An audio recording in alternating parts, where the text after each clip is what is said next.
Welcome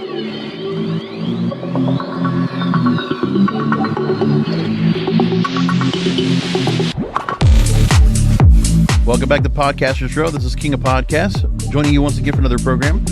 As you know, and if you haven't already done so, please make sure to go subscribe to the show on Apple Podcasts or Spotify.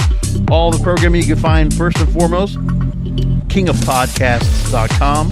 King of Podcasts with an S.com. And my next guest right now is a mother, community volunteer, philanthropist, marketing and communications professional, a podcast host. She's a graduate adjunct professor for the USC Annenberg School for Communication Journalism. I wish I could have gone to that school just for that particular area of that school as well. As a marketer, she's done all experiential marketing, event production, launch marketing, public relations, which is a big focus I want to talk about today, digital and influencing throughout her multiple decade career. She's the VP of operations for full capacity marketing and hosts the Your Brand Amplified podcast and the Brand Amplifier program for small businesses. I'm here with Anika Jackson. Anika, I'm honored to have you on. Jorge, thank you so much for having me here. I'm honored to be here. Well, thank you. Because there's just so much I can take away from what you've done in your background and your experience. We could go a lot of different ways in the conversation, but what I want to do first of all is you've gone back, again, decades in particular in PR and various firms working for when I look at your background. But one of the things I always asked about was I see the parallel with public relations because of programming that I've done for the company I work for. Okay, mm-hmm. We have two networks. One's that's called WMR.FM, previously called WebmasterRadio.fm. I'm just to give you a background. I didn't get a chance to do this before we got on the air, but I got a chance to work with folks that were in the PR space that were prominent. We had a show called Cover Story, and as a husband and wife that runs the station, the wife did a lot of extensive work in PR, especially in South Florida, where I am. And we connected with a lot of great people. We connect with the folks at Leo Burnett Worldwide, with Race Point Group, Larry Weber. He's the guy that had Weber Shandwick, that created the Got Milk campaign.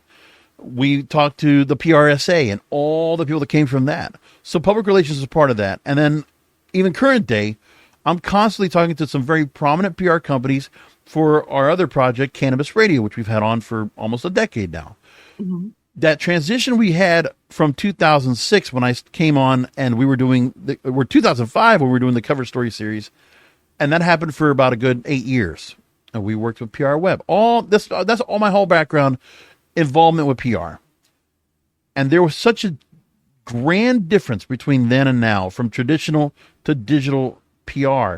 One of the things I want to ask was, when you look at what is being done with PR and all the different tools and resources we have now, there's still some things I imagine, Anika, that you take away that you did in traditional that still works today. Is there anything in particular you can think of that does still work in the age of digital?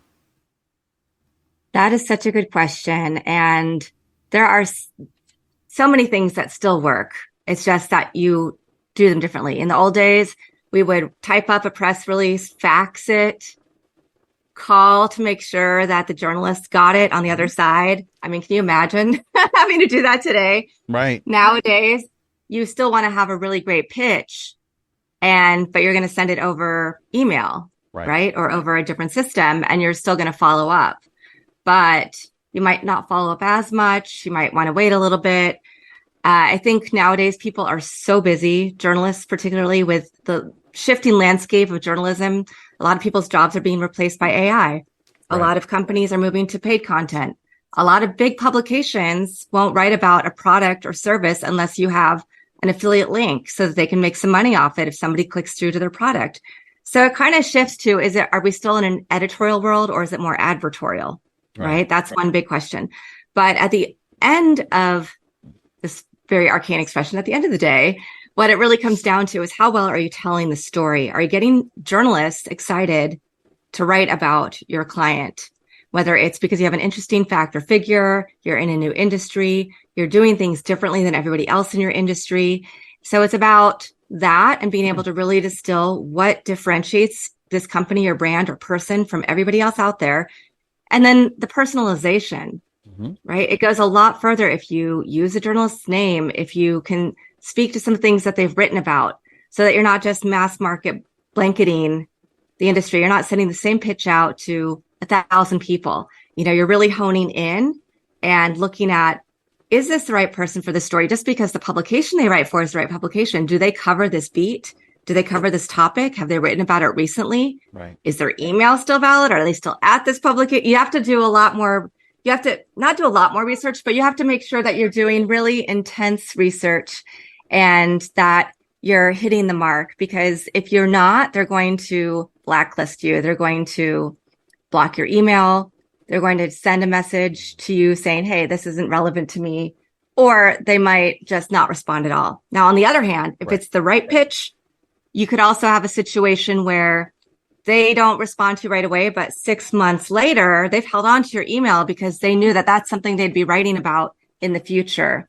And so they hold on to that so that they can get back to you when they're ready to.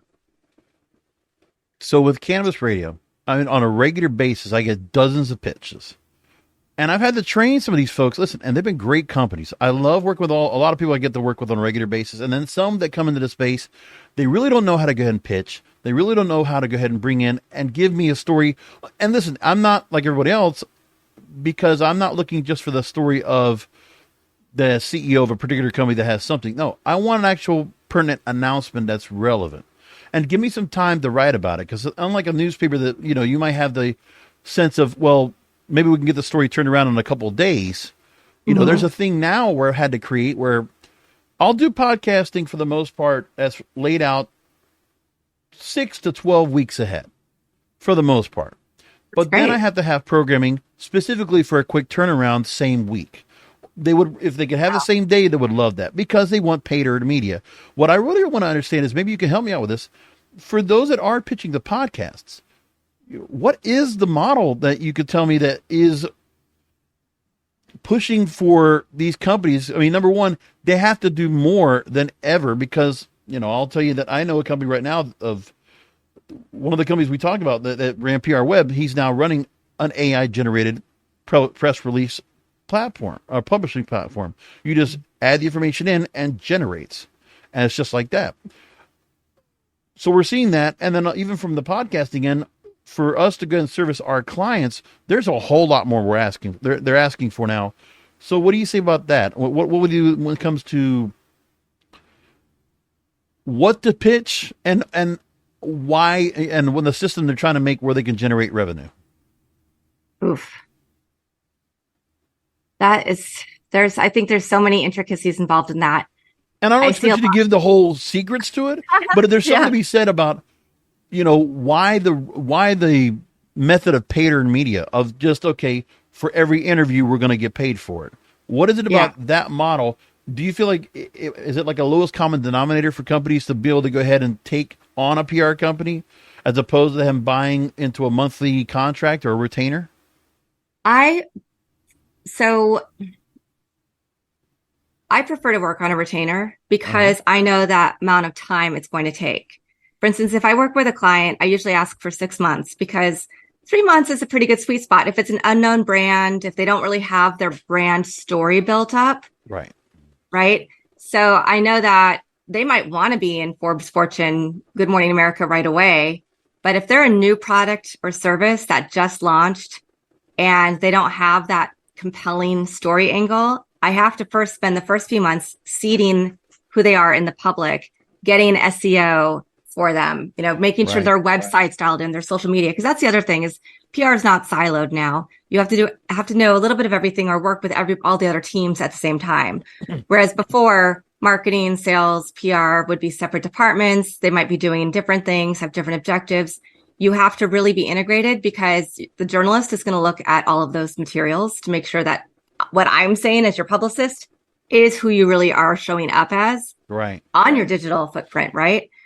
Consumers also, they want to see that consistency and congruency because otherwise they're not going to have trust in your brand or product. So I shy away from, if I get you article placements, then I get paid, because then that can also cause some, I think, more shiftiness in terms of publicists might be charging you X price and they might actually be paying some of these publications to get in them for you. So that it's not truly editorial coverage. It's not really showing that this journalist thought you are who you say you are. It's that the publicist is, doing a couple side deals. And honestly, those don't usually work out because they usually do say something like advertorial, or they say something about it in the article. Now, the common public is not necessarily going to know the difference. No. But other people in the field will, and it'll shift their perception, or other journalists will, and that could keep you from getting that really big press hit that you've been waiting for. That's on one side. On the digital side, there are a lot of online publications that want content, right? And a lot of them are now shifting, and even bigger publications are shifting to, okay, we're going to email you the interview questions, you fill it out, send it back, and then we'll publish it. So are they really journalists publishing? There's a little bit of a line there. But on the other hand, it can also create some fast wins for publicists and for the companies and the brands that are looking for PR, because they are vetting, they are saying yes or no.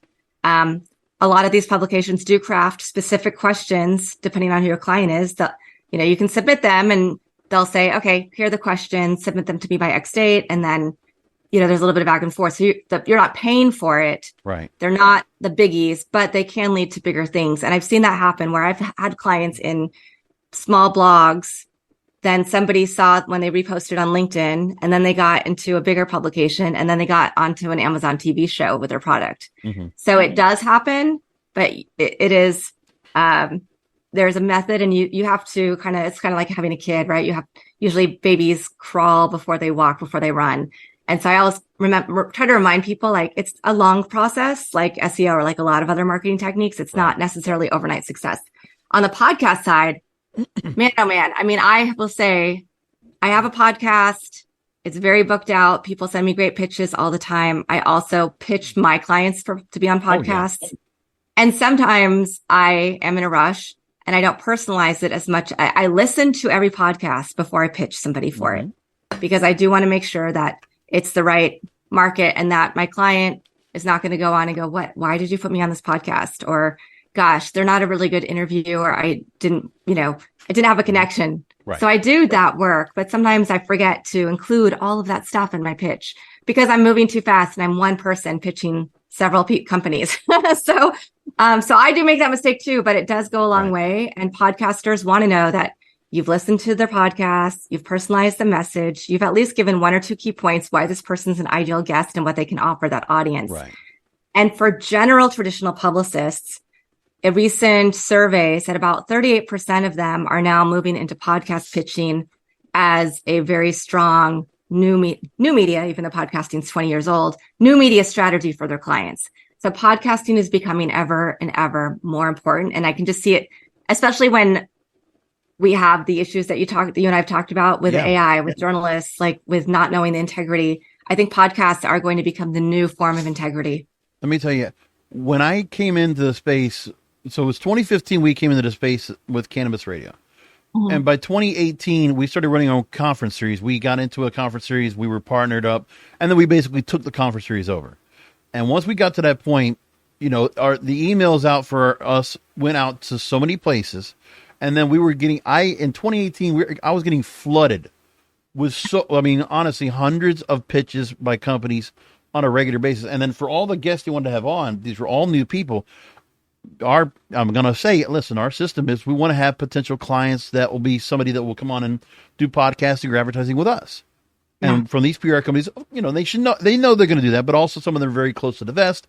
They won't let, certain clients divulge so much information. They want to keep it within them. I understand this, like, their territory. But I remember when I first had to do that, and there's a show that I host over there called Blunt Business.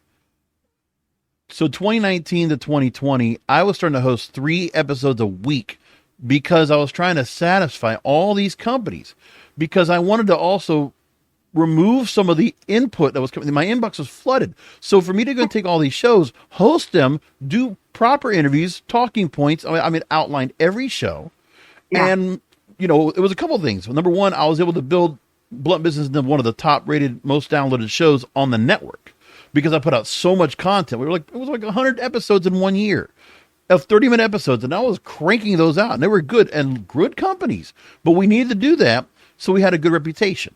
And then all these companies, years later, they're happy with me because they know, I go by Brasco over there on that side. But yeah, Brasco Cannabis Radio, they know him. It's like, they know that With me, I come in and do my homework, and I also will always do right by the clients, and then I'll always be able to place them on other programming. If it's not on those programs, it'll be on one of the shows that I host.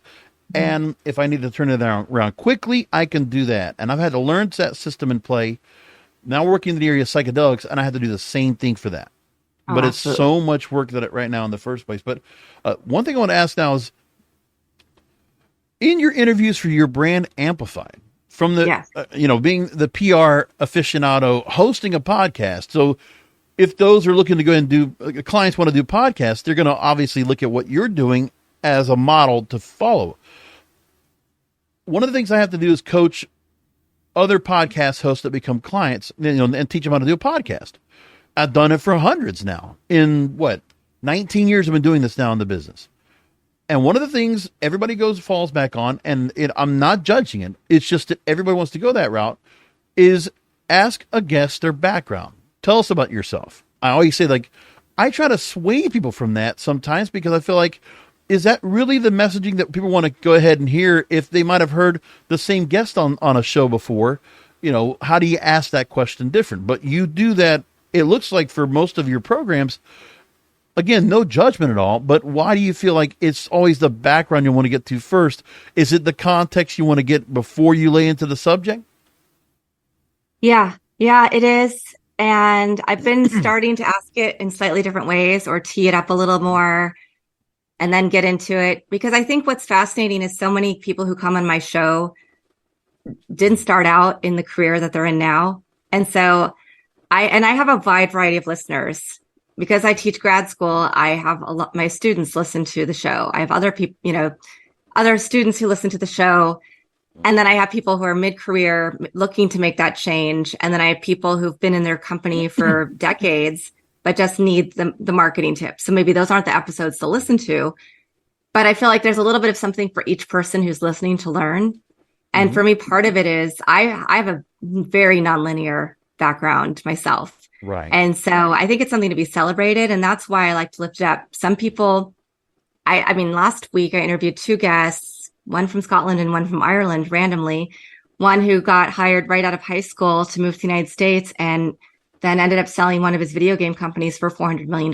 No college degree. Wow. The other one had an engineering degree, was working for an oil company, had to take a couple years off for some health issues, started an equipment company selling online, e-commerce. And so it's just fascinating. How do people get to the psychology of how people make those decisions, how people get into what they're doing now or what they're going to do next, and what was their why? And so I teach PR and branding as one of my classes at USC, and I always get into what is your why? And we talk about personal brand building before we get into building or doing case studies for other businesses that already exist. Right. And so for me, it is a relevant question. I think it's because then how I weave it into the narrative. Now, I agree, it's not always fun and exciting to listen to all of that background. But then sometimes, if you ask me my background, it's such a weird, crazy story.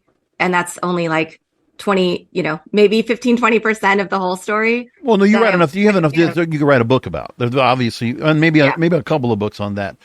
I wouldn't say that. I'll put it like this. I like to be the one that, I want to be the one that does my homework, and I want to be the one that kind of gives that information out and then points out some things I want to ask about of their background. But I'll touch upon the background and I'll bring it up. But I also, for time's sake, I'm from a radio business because I worked in radio before. Yeah. So I was always set to a clock and always thinking, well, I need to get this done in a certain amount of time. So, the one thing is, with certain new hosts I have on, I can't change their mind on how they host, but they'll have somebody go ahead, ask the question. Hey, tell us about yourself. Tell us about your background, how you got to the industry. Cause like you said, it's always somebody transitioning from one sector to another, but they'll drone on for 3-4 minutes. And I'm like, then I need to teach these podcast hosts, okay, you need to cut them off politely. And when they catch a breath, get in there and start asking questions, because it can't just be the guest being prominent, because you're just as equal to them as a podcast host with your background, talking to them about their background. And that's one thing I always look at. It's a good point for guests too, because A lot of guests do that. It's almost like word vomit. They just want to get everything out. And the best podcast episodes are the ones where there is back and forth. We're dialoguing. Right. And we might have a framework of like, we know we're going to cover these things, but then we don't know what else is going to happen in between and what other roads we're going to go down. And that makes it more fun for us as well and more engaging, I think. Yeah. Now, when you prepare someone for a podcast, how important is it for you to go ahead and have a client be ready to go ahead and make it where, okay, let's do this within a certain time frame. Know what you're going to say when you're going to get asked that question, or you're going to be asked to do your pitch, your elevator pitch. Know what you're going to go ahead and say and make it concise. Yeah. Luckily, the clients I have now are mostly workforce development, education, and a couple of products. And so their messaging is very honed in at this point. Uh-huh. When I pitch them, we know that they're going to go on and talk about the integrative assistance model to help teachers learn technology and teach better in ways that students will love and adapt to and have better results for students, right? Things like that. Or why adult basic education is important and what it means and how is it funded and what are some things that we can do and why is it going to help the future workforce in America? Or why is this product a safety device that everybody can use and is going to save lives? So they have very honed in. So it helps. And we have talking points that we create, right? And a lot of times I'll try to get questions from the host beforehand if they do that.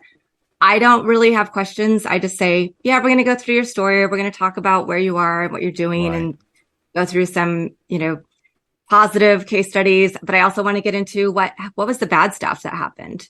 Or what are the lessons that you had to learn, right?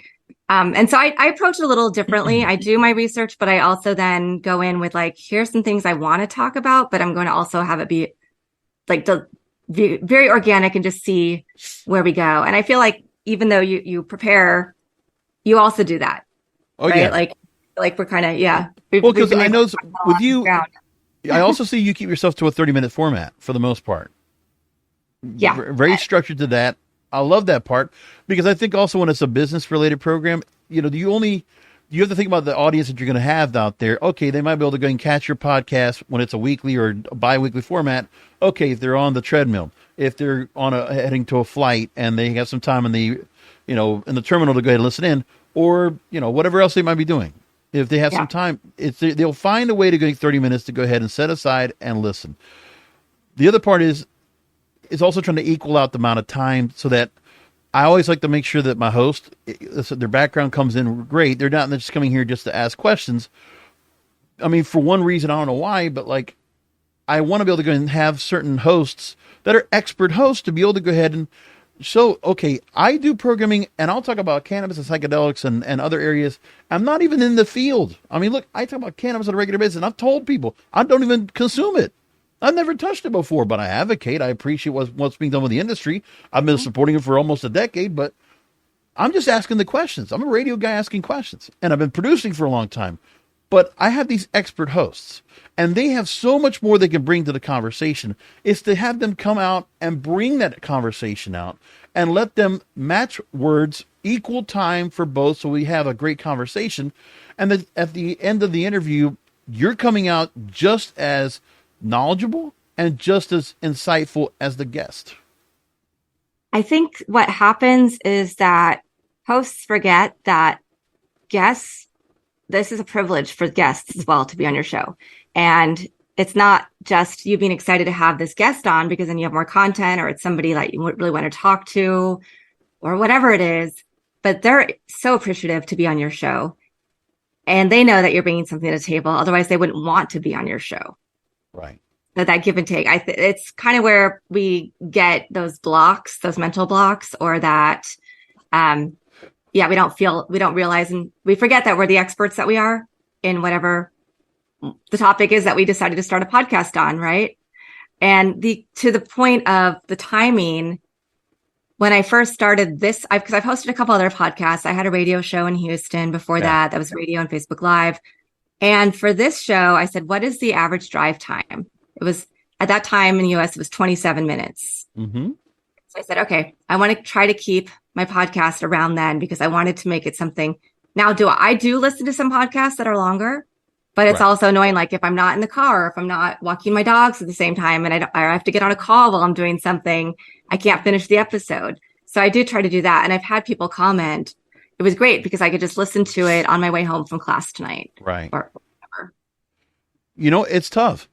I don't see myself often listening to a podcast and going back to it. Like, I mean, it's one thing is when it's an audiobook because of the content that's going to be there, but I have not been a biggest fan of having a show that they'll do it like a live stream and they'll just put it into a podcast form and they'll say, okay, we're going to go 3 hours. I can't do it. I mean, I get where people did it. And I remember at the beginning when I was doing podcasting, 2012, doing my own programming, I might do 2 hours, but I'm saying to myself, if I listen to myself back, which I mean, every podcaster needs to learn. If you want to get better and learn your skills, you have to listen to yourself. You have to make yourself cringe when you go and ah, and you are going into a tangent. You're like, why did I go here? Or ask this kind of question. You have to you subject yourself to that kind of torture and realize, okay, you listen to yourself back again. Oh, you sound better. And you will get better. It's almost the easiest learning tip I could give any podcaster out there. But the other thing too is that I can say a lot more and get it in an amount of time. Like you said, 27 minutes, pretty good amount of time. Now my programming, I'll do an hour because there's a lot of ground to cover. And basically when I know I'm done, I'll look at how much time I have in the recording. And I'm like, okay, I'm hitting an hour. I got all this left. And then I'm going to start filtering out what I'm not going to reuse. Yeah. But that's also the part where I want to make sure that I give enough time. And then also, I don't mind asking questions that are a little bit loaded, but not controversial. Like I'm not here to go ahead and gotcha anybody either. Honestly, when I think of people that have done great work in interviewing, and I'm not one to judge anybody's character about what I'm going to say, but like Matt Lauer did a great job at that. Howard Stern does a great job of that. Mike Walsh, of 60 Minutes fame, they all were great interviewers. And Barbara Walters, put her in the same category, just found a way to ask. And I think when you look at the amount of content you're putting out, because you're doing it several times a week. I see like the format right now, you're getting 30-minute episodes and they're chock full and you're constantly churning them out. What is it in your busy schedule? What is it about? Who inspired you, I guess, to go with the format that best fits you now, that you feel like that you got the most aspiration from to create the model of your Brand Amplify today? Wow. Nobody's ever asked me that. So thank you. You're welcome. I honestly was in early 2020, a client and friend had asked me to host their podcast, Women Acquiring Assets. You can still hear it. Uh-huh. It was one of their side projects. And so I was hosting their podcast, taking care of the production, and just realizing that I probably needed to charge more because I'm getting the guests, I'm doing all the work, right? I'm putting it out. It really wasn't a fit for where I was in my business because my PR business at that time was growing very rapidly to the point where during the pandemic, I ended up having over 10 full-time employees with benefits and all of that stuff. Then another client asked me to host their podcast because for their platform, Kitty Credit, I was like the only one who was a mom at the time. Mm-hmm. And the whole app and the whole project is about teaching kids about credit and finance through chores and other and daily activities that they do so that it just becomes natural, right? Yeah. So that was why I was hosting that podcast. And then they had some shifting goals. I think both of those podcasts will probably start again at some point. Yeah. But at that point, my boyfriend is in the film industry. He works a lot on like documentaries. He edits. He's done a little bit of, he's done it all from producing, writing, behind the camera, directing, all the producing, everything. All trades. Yeah. And he mostly edits these days. And he said, why don't you just start your own podcast? You love talking to people. You have a big network. You're not getting paid enough to do these other podcasts. So just do your own and then it doesn't matter and I'll edit it. So he edited a few episodes for me. And then now I have another editor and we do the video as well. And the format, it changed. If you listen to the first few episodes, they're painful because even though I love public speaking, every time you do something different, you have to figure out what is the right thing for that. So at first I said, I'm going to ask 5 questions and it's only going to be publicists. And that was really difficult because they'd answer a question and it didn't naturally lead into the next question I was supposed to ask. Right. So I evolved the format. I really started taking it seriously. This podcast is about 3 years old now. In spring of 2022. And I said, I really want to make this consistent. I think this is something that can grow. It's something I love talking to other people because I learn something every time I talk to somebody on a podcast. And it's also a new connection for me. And so then I know other people are going to be learning things. Then I started doing it regularly. And then I had so much content that last December, I released an episode every weekday. Right. Because I had just so much. Oh, you had to get it out. Yeah, exactly. Hard. And now I think I'm going to go to 3 times a week. I'm at 2 times a week right now, but I just, again, have so much backlog. And I hate for somebody people can't even get booked until May or June of next year at this point if they go to my regular booker. Oh my God. Wow. Yeah.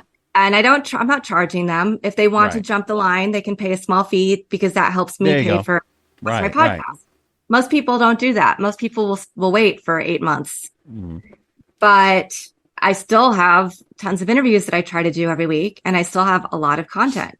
Right. So I'm going to try 3 episodes a week for probably the rest of this year and see how I do with the backlog and see if I don't want it to affect my numbers. I don't want people to get too overwhelmed or fatigued by the podcast. But I think the other thing for my listeners is I don't have the kind of podcast where you have to listen to one episode after another. I listen to some podcasts like that where they'll have a part 1, a part 2, or they'll talk about manifestation, and it makes more sense to listen to them in a certain order.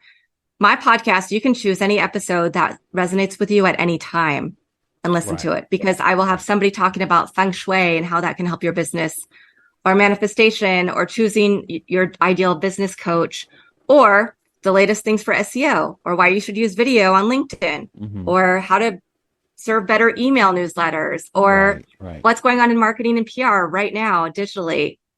So it's such a big variety that I think anybody who's an entrepreneur or interested in being an entrepreneur or has a small business and wants to explore can find something. It's amazing. The change of formats I definitely can relate to, because of the fact that when I first started doing podcasting for my own, first of all, I had to go and be able to find it where I could afford to do it on my own. Like I already knew what to do. It's just a matter of, okay, when the hosting platform is going to be affordable at some point. And I finally got in and I was like, okay. And when I decided to go, I had to test out what programming I wanted to do first. And I was like, all right, well, I'm going to do professional wrestling, because that was like, it's one of those things where I could talk about it for hours and hours on end. And I also cannot listen to myself. I will cringe like crazy if I listen to my earlier episodes. And then everything just started changing. And then 5 years ago, did a media podcast, because I had to talk about radio because that's my background, and I just incorporated everything else about it. And I've grown that show up to be, something significant. And now I put 2 more, this podcast out just a couple months ago, and then another one I had that's on society, dating, and culture. So I get to cover everything I want to talk about that I would have nobody else to talk about it with. And I just go monologue for the most part, except for this show. And then I have the other shows I do on for cannabis radio. For me, it's like, I've kind of figured out where to go with where I want every show to be and what kind of the format's going to be. But like, I'm always being cognizant of also the frequency. I can imagine if you're going to do 2 to 3 a week, and you're going to go to 3 a week, when you get to those months of, like, I always notice there's like a lull, like this time of year, September, October, always hot for content. But then there's a drop off right around November, December. And when the holidays get up here, you would think more people have time to listen. It might lull off a little bit. And it goes like that until January, February, then March kicks back up again. So part of it is, like, I'm saying to myself, I mean, if you have so many guests that you're able to go and have on that are, you have such a cattle call of guests that are coming in, then obviously you could do the format like you can. But for those, like for me, if I have it based on what the current news of that particular section is about, that's got to be much tougher. And so I always I have to do best of shows. So if you're doing the guests like you have, and you have this system, this network, you feel confident you can go and keep that much frequency going.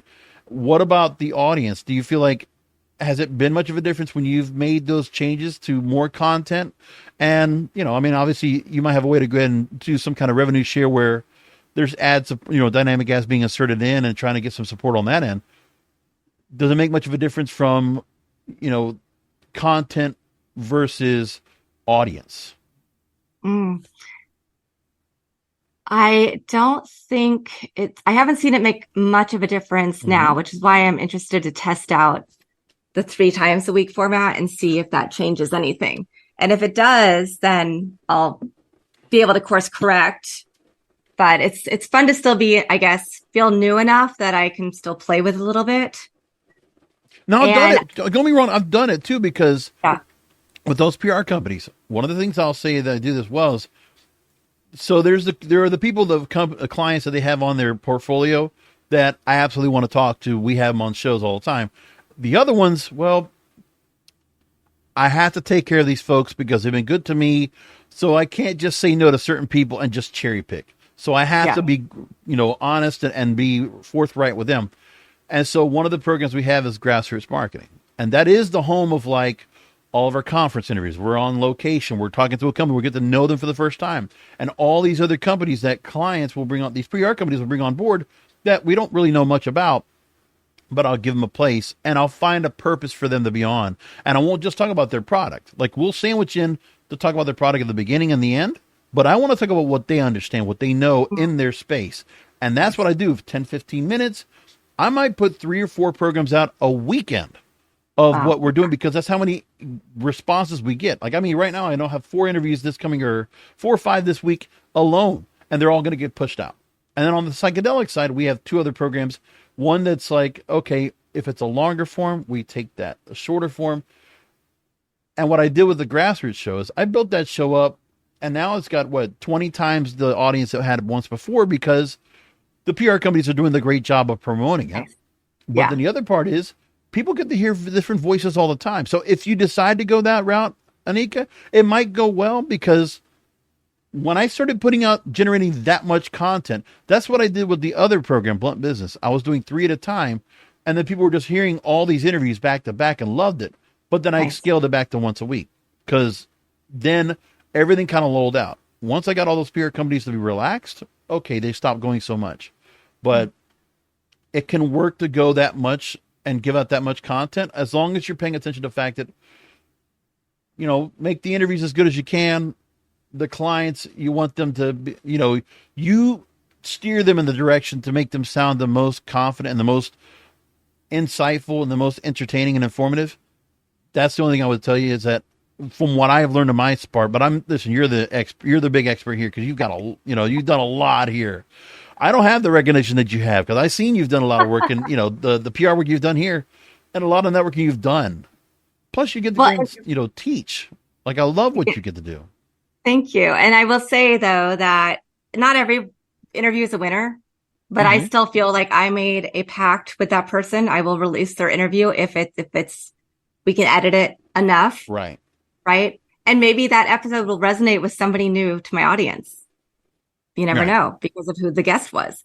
But I also think I'm able to get such great content from so many amazing guests because of the virtual world that we have now. Right. So the fact that I can get people from, I think this past week I interviewed somebody who was in France, somebody who was in Scotland, somebody who's from Ireland, but now living in the States.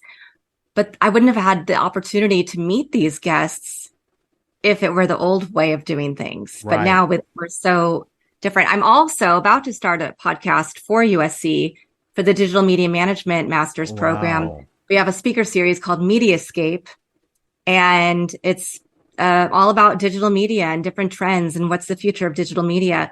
So we have about 10, and it's been a lecture series. We have about 10 lectures already, including one with me talking about the nuts and bolts of podcasting. Because a lot of students in that program want to do their capstone project. They create an app, they create a podcast. So we have 10 episodes. I mean, they'll be about an hour long. We need to edit them down into podcasts, because right now they're lectures. But we have 10 to start with, and then we're going to start, because not everybody is going to be a great speaker for the Mediascape series. And also not everybody is going to be the right time zone. Like, I have some really great people in the UK, but they said, I can't lecture at a 6 p.m. Pacific on a Monday, because that is 1 a.m. for me, or 2 a.m. for me. Right. They might not be good for that, but I can get them on an earlier interview and turn that into a great podcast interview that will still add value in the digital media landscape. Right. It's amazing too. I've had a couple of people in my broadcasters podcast, the media one I do, professors. I've talked to PR folks. I want to ask you something when it comes to journalism in a second, but I also want to just make the point that I wanted to get back real quickly about when you want to go ahead and be able to because you have to go and make money off of this. There's some monetization that you do. So like you said, if you want to go ahead and upgrade scheduling and prioritizing an interview ahead of time, that there's a bit of a fee for that. What about those that you get where there's certain companies, they love doing the interview with you, and then, some PR companies, they can't help themselves. Every quarter, we have this person wants to talk about this. And they'll position them as an expert to talk about, well, this bill came out, they can speak to this. And I always have to go ahead and give them a paywall, unfortunately, because that's what my company says. Like, okay, we basically every calendar year, you get one appearance, unless another show asks to bring you on because he specifically asked. But otherwise, we want them to go ahead and have that interview, but honestly, we want them to go ahead and be doing more with us. Yeah. That makes a lot of sense. And you'll have to give me the secrets to that, because I have a lot of ideas. One thing is I have an online program called Brand Amplifier that I started out as PR incubator. And then I realized this isn't really just PR. It's really all about how do you create your brand? Because I think a lot of people, when they start companies and they'll come to a publicist and say, I'm ready for PR. Like, you have a logo, you have a website, you don't have a brand. Right. Let's take a step back. Let's make sure that you know what your talking points are, that you know who your key personas are. Because out of that, we can create such better marketing, whether it's advertising, standard marketing, social media marketing, or the PR side of things, right? Yeah. So we want that landscape. So hopefully people will listen and click on the link to that program, right? I want to ask you this too, because this is always, and the PR people, I always want to get this information. And every PR person I get a chance to talk to about this, because you're always directly connected. Okay, you might have the deal that you make with a CEO or some top level executive for a said company. And the client then directs you director of marketing, the purse strings, who's holding those purse strings. And those people are always very hesitant of giving up any budget. Is there anything you could tell me about what you've done to be able to kind of create a better, almost a friendlier playing field for marketing to work with you to make sure that you keep them on board and retain the services? Ooh, it really depends on if it's directed by people in the company and they're kind of trying to keep you separate, or if they are amenable to that, right? So we usually start with a brand analysis, and we will make recommendations around full branding, even if we're not working on certain aspects. We might say, hey, here's some keywords that you should have associated. You say that these are the words that you want people to think about or use when they're looking for you, but these words aren't even on your website. Right. So we'll mention you could do some SEO. Here's some things you could do on your website. Make sure there's a buy now button at the top, not just at the bottom. Here's some things that your competitors are doing really well with social media. So a lot of times we'll do a brand analysis that they typically pay for, and we'll do that first. And then that rolls into all of our recommendations. So even if we're not doing other aspects of the work, if I'm just focused on PR, because my company does work on all of the different aspects of a business, I just focus on the PR and the brand strategy. So, we can be those people that you partner with, or if you have a team already, here are some things that you can tell them to help that part of the because that will help my job. So I don't really have any good advice. It's hard. It really depends company to company. And then sometimes people are like, yes, we'll try PR, but then they don't have anyone who's willing to speak about things on record. I agree with you. There's no real answer. I know you're right. Because I'll tell you what, but I will say this to the marketers out there, that sometimes it's okay to humble yourself and say, you know what, you can't do all this. All right. You do need PR. You do need, if you want to say you're going to do a podcast, well, then you can't just say that you do it unless you have the background. And some people will come in with marketing roles and say, oh, I did this background. I did this before. And they'll come in with this resume, but then they can't apply it to the new company that they're with. But they need to be risk takers if they're going to be marketers. Yeah. And they have to look outside of the box, but some of them won't do that. They think, well, we'll just try some tried and true measures. So it comes to that. Now, because of the fact that you're so much into PR, but then you also work as an adjunct at USC Annenberg, which is journalism first and foremost to me that I always follow with what they're doing. I want to ask you about one thing when it comes to, and I talked about this a little bit earlier, where PR can be a very positive arbiter when it comes to the age of digital journalism now. We already know that journalism is much more of a clickbait format. Journalists, there's not that many that can really do something investigative or really put time into it without looking at, kind of being a little bit lazy about it, looking for writing a blog post and taking information off of a Twitter feed or of a video and not really go ahead and asking questions, getting on a phone, getting on a call and learning more. And one of the areas I talked to with a PR expert that I had on the Broadcasters podcast, and her name is Nicole Jordan, works with Radix Collective, and she has a podcast now, The Business of PR. I hope to get her on for Podcasters Row. And I remember asking her a couple of years ago about an article that came in the Vassar Public Review about the public is the enemy of good journalism. And I quoted her this, that outlets are failing in part, they can't find a financial model that generates a sufficient profit for newsmaking, but the underlying cause is something more fundamental. Fewer and fewer people are turning to the mainstream media for their information, leading to a diminishing readership, and there's less willingness among the remaining readers to pay for quality journalism, especially when there are so many free alternatives. And one of those things is that press releases, they're not behind any paywall. People can read any information of what they want about something, and they don't need some interpretation of what that press release says. Yeah. And you actually answer the questions who, what, when, where, and why, which is what every good journalist is taught. But we don't get that anymore. So what do you think about the idea that, when it comes to everything going on, public relations are better journalists today than the journalists themselves?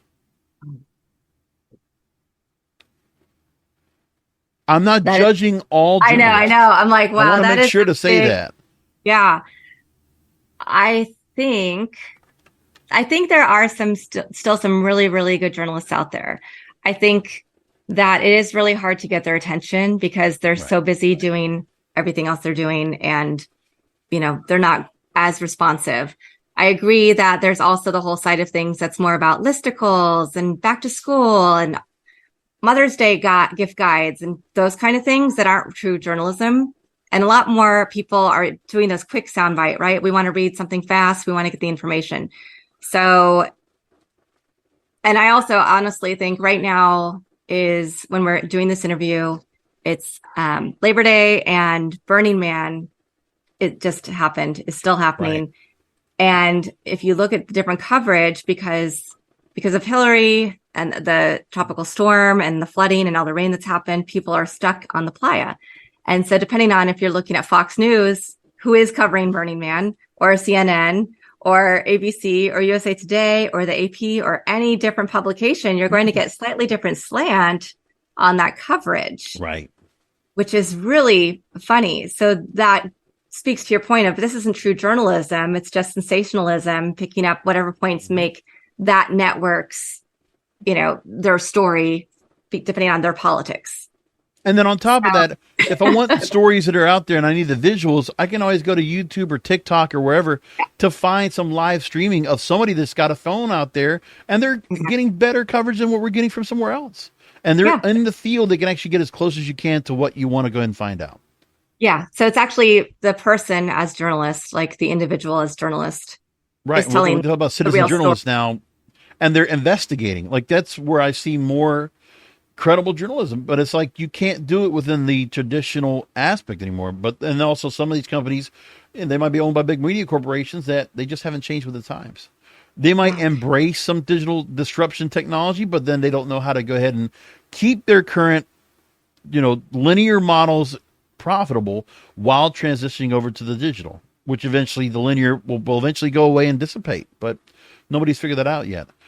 Anika, God, man, this has been such a great interview. I feel like we have so much more to unpack too. We might have to go into a part 2. I really do that, but I would love to go into. I would love to revisit a part 2. Absolutely. So let's go to the website real quick. Yourbrandamplified.com. That's where everything comes down for your podcast, the Brand Amplifier courses you briefly touched upon. But if you can, real quick, one more time, just go ahead and talk about those courses and what people learn from those. Sure. So the basic program for Brand Amplifier for entrepreneurs is a 10-module course. It's self-directed. I have shot videos. I update the information, and it walks you through brand blueprint, how to create your brand assets, every aspect that you need to get to the core of brand. And then how do you create your personas, your key messages? How do you storytell across media platforms? We go through the peso model. So how do you distill paid, earned, shared, and owned media? And then how do you turn that into marketing and advertising messages using different platforms, including experiential and direct mail, and into PR? So we have online modules with extensive homework. Then we also have the, kind of do it with you, where I will also coach you while you're going through the modules and help you create and ideate other bigger ideas. And then we also have the done for you, where we'll create landing page and offer for you and do more of the work for your brand. So we have kind of those 3 levels, and the people who've done it, some have been at their companies for 20 years and completely reframed how they're going to speak to their customers. I had one person go through it who was a PR student and felt like this was the degree program that she wishes she'd had. Mm-hmm. So it's been really interesting, but it's just been developed over what I saw were the holes with my clients and things that they needed to go back and step back and take a look at, to really position themselves for ongoing success, whether or not they hire me or somebody else to do their PR in the future or their marketing. They'll at least have a really strong foundation. They'll know the messages they need to go back to, and they'll know how to make it more effective. So fantastic. I really appreciate you taking time out to go and talk to me today. This was a great conversation. I'm here again, the VP of Operations for Full Capacity Marketing and the host of Your Brand Amplify podcast, and website again, yourbrandamplify.com. And also, real quick, social media, where can people go ahead and follow along and keep in touch with you and connect with you? I am Your Brand Amplified on most social medias, and then also Amplify with Anika, Anika. Wonderful. Thank you again, Anika. Really good. I love what we got a chance to talk about. This was a wonderful conversation. We definitely got to go ahead and look at doing this again. And I want to go ahead and definitely go and revisit the chance to go and talk again. And thank you, listeners, for also listening to another Podcasters Row. As always, come back for more episodes. You can find them all: Apple Podcasts, Spotify, Amazon, Google. And of course, everything starts in one place, kingofpodcasts.com. And we'll talk to you next time.